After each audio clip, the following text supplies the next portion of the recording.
英語聞き流し10分間、名作リスニング、英語テキストと MP3 ダウンロード、その他の物語は、ホームページよりご利用いただけます。88thpp.com 88thpp.com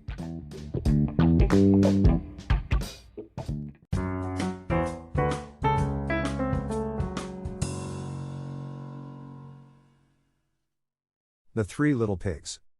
Once upon a time there was an old sow who had 3 little pigs, and as she had not enough for them to eat, she said they had better go out into the world and seek their fortunes.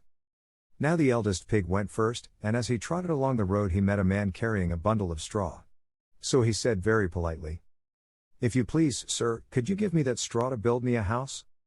And the man, seeing what good manners the little pig had, gave him the straw, and the little pig set to work and built a beautiful house with it. Now, when it was finished, a wolf happened to pass that way, and he saw the house, and he smelt the pig inside. So he knocked at the door and said, little pig, let me in. Let me in." But the little pig saw the wolf's big paws through the keyhole, so he answered back, "No. No. No. By the hair of my chinny chin chin." Then the wolf showed his teeth and said, "Then I'll huff and I'll puff and I'll blow your house in." So he huffed and he puffed and he blew the house in. Then he ate up little piggy and went on his way.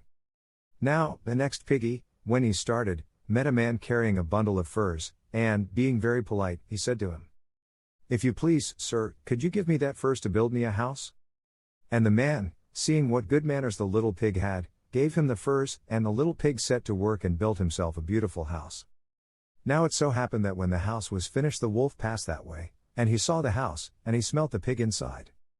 So he knocked at the door and said, little pig, let me in. Let me in."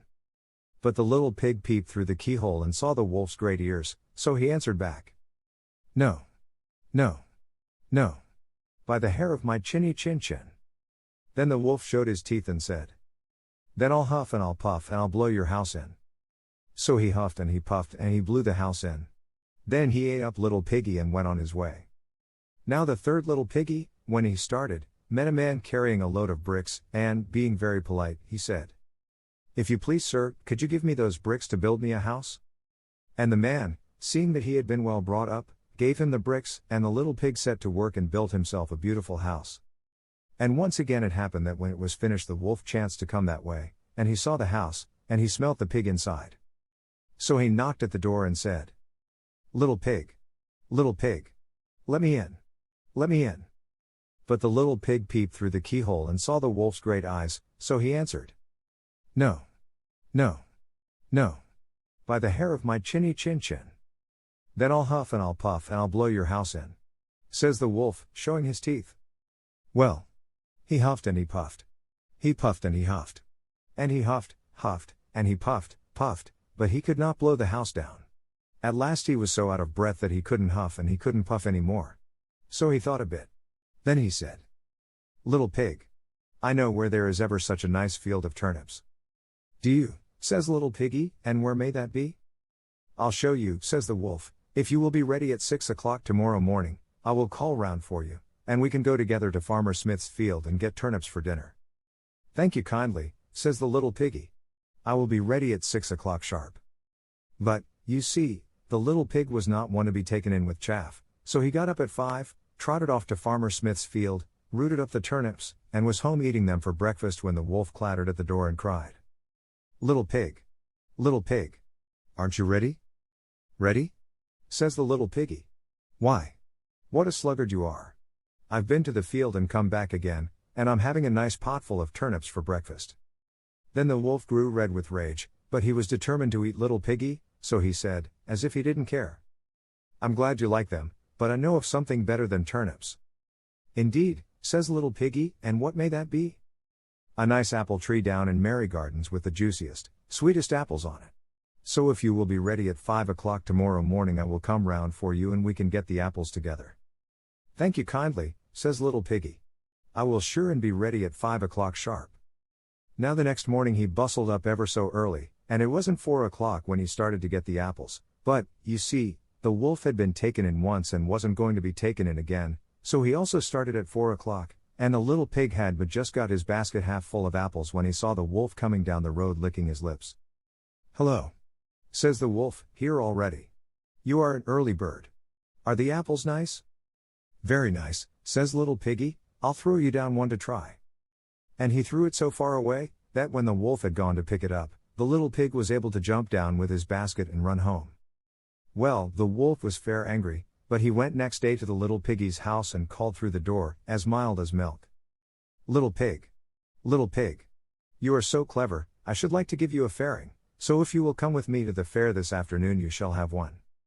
"Thank you kindly," says little piggy. "What time shall we start?" "At 3 o'clock sharp," says the wolf, "so be sure to be ready." "I'll be ready before 3, sniggered the little piggy. And he was. He started early in the morning and went to the fair, and rode in a swing, and enjoyed himself ever so much, and bought himself a butter churn as a fairing, and trotted away towards home long before 3 o'clock. But just as he got to the top of the hill, what should he see but the wolf coming up it, all panting and red with rage. Well, there was no place to hide in but the butter churn, so he crept into it, and was just pulling down the cover when the churn started to roll down the hill. Bumpity, bumpity, bump.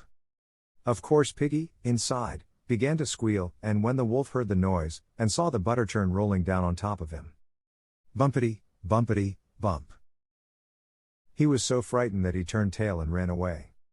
But he was still determined to get the little pig for his dinner, so he went next day to the house and told the little pig how sorry he was not to have been able to keep his promise of going to the fair, because of an awful, dreadful, terrible thing that had rushed at him, making a fearsome noise. "Dear me," says the little piggy, "that must have been me. I hid inside the butter churn when I saw you coming, and it started to roll. I am sorry I frightened you." But this was too much. The wolf danced about with rage and swore he would come down the chimney and eat up the little pig for his supper. But while he was climbing onto the roof, the little pig made up a blazing fire and put on a big pot full of water to boil. Then, just as the wolf was coming down the chimney, the little piggy off with the lid, and plump! In fell the wolf into the scalding water. So the little piggy put on the cover again, boiled the wolf up, and ate him for supper.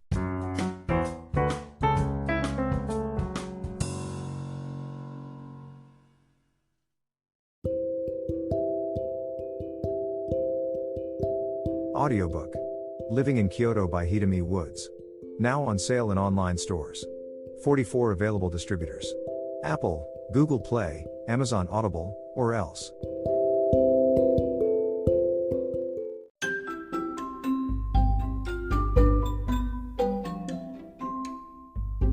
大好評。ヒデミウッズがデザインしたとってもかわいいオリジナルグッズが手に入る。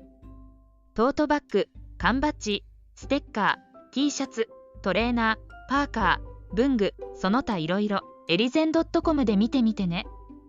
erizen.com erizen.com エリゼン .com。